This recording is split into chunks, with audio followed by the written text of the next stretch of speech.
پہلے لیکچر میں آپ نے صلیبی جنگوں کے اسباب کا جائزہ لے چکے ہیں۔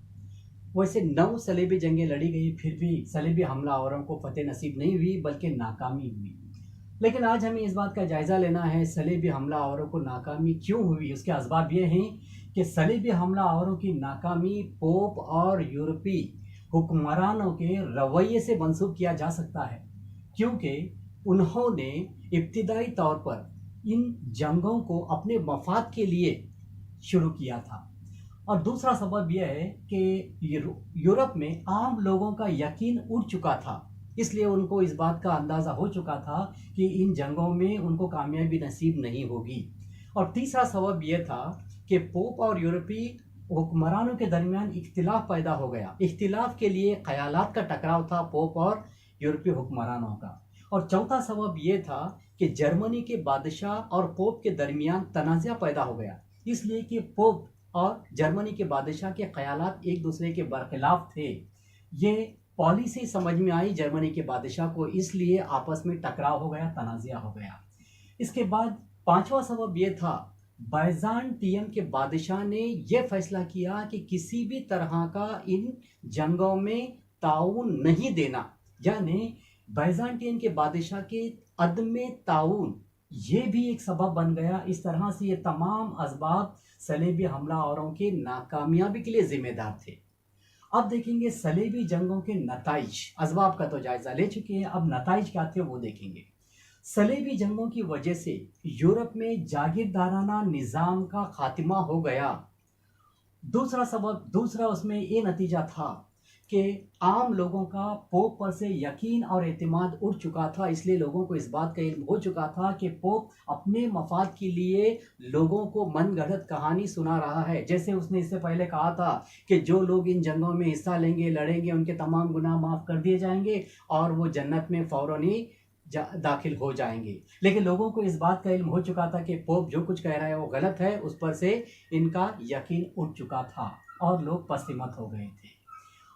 تیسرا یہ نتیجہ ہوا تھا کہ تجارت میں اضافہ، جیسے اٹلی کے 2 شہر وینیس اور جینوا، جنہوں نے وسط ایشیا کی تجارتی منڈیوں سے گہرے تعلقات یعنی تجارتی تعلقات قائم کیے، جس سے تجارت میں کافی اضافہ ہو گیا۔ اس کے ساتھ ساتھ جرمنی اور اٹلی کے شہروں کے لیے تجارت ہی نہیں بلکہ نئے راستے کھول دیے گئے، یہ ایک نتیجہ بن گیا۔ اس کے بعد چوتھا نتیجہ یہ تھا کہ صلیبی جنگوں کی وجہ سے تاجروں کا ایک نیا طبقہ وجود میں آ گیا۔ پانچواں نتیجہ یہ ہوا، یورپی اقوام کو مختلف فنون میں مہارت حاصل ہوئی، جیسے قلعے تعمیر کرنے میں اور قلعوں کو فوجی چوکی کے طور پر انتظام کرنے میں، اور اس کے بعد یہ دشمنوں کے راستے کو تباہ کرنے میں اور قلعوں کو اچھی طرح سے اس کے انتظام کرنے میں، یہ تمام یورپی اقوام کو ان میں مہارت حاصل ہو گئی۔ یہ ایک نتیجہ تھا اس صلیبی جنگوں کا۔ اس کے بعد یورپی حکمرانوں نے جو نئے نئے ٹیکس عائد کر دیے گئے تھے، جس سے آمدنی میں اضافہ ہوا، یہ ٹیکس براہ راست طور پر شاہی خزانے میں شامل کر دیے گئے۔ اس کے بعد یورپیوں کو کئی چیزوں سے متعارف کیا گیا، جیسے یورپیوں کو کپڑوں سے، خوشبوؤں سے، مسالوں سے، پھولوں، پھلوں، درختوں وغیرہ سے متعارف کیا گیا۔ اس کے بعد ایک طویل عرصہ جو صلیبی جنگوں کا جو ہوا، اس عرصے کی وجہ سے یورپیوں اور عربوں کے درمیان گہرے تعلقات ہو گئے۔ ان گہرے تعلقات کی وجہ سے یورپیوں نے عربوں سے کئی زبانوں کو متعارف کروا لیے، کئی زبانیں سیکھے۔ یہ تمام نتائج صلیبی جنگوں کی وجہ سے تھے۔ اب ہم دیکھیں گے یورپ میں نشاط ثانیہ کا دور۔ پیارے بچوں، یورپ میں نشاط ثانیہ کا آغاز 14ویں صدی میں ہوا۔ 15ویں اور 16ویں صدی میں یہ دور یعنی نشاط ثانیہ کا دور اپنے عروج پر پہنچا۔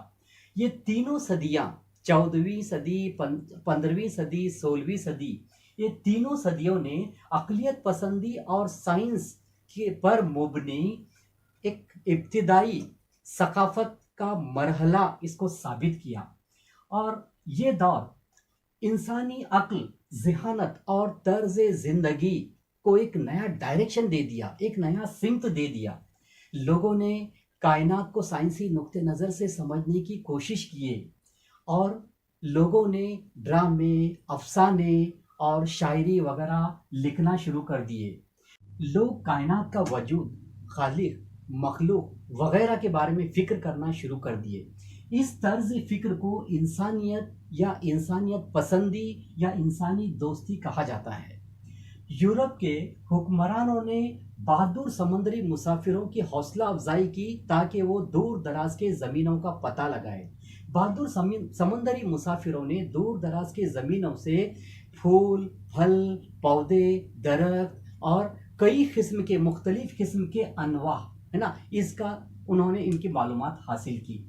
1543 عیسوی کو کوپرنیکس نے دنیا کو اس بات سے آگاہ کیا کہ سیاروں کے نظام کا مرکز سورج ہے، زمین نہیں۔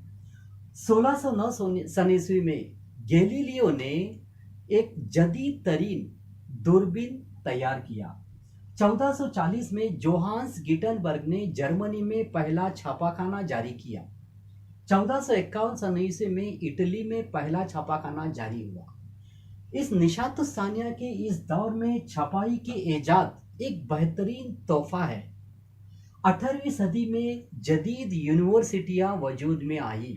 اس طرح سے اس یورپ میں نشاط الثانیہ کے دور میں کئی ایجادات ہوئے، کئی دریافت ہوئے، لوگوں کی طرز فکر بدل گئی، لوگوں نے ترقی کرنا شروع کیے، خیالات وغیرہ نئے نئے خیالات جگہ لینا شروع کر دیے۔ اس طرح سے یورپ میں نشاط الثانیہ کا دور ترقی کرتا گیا۔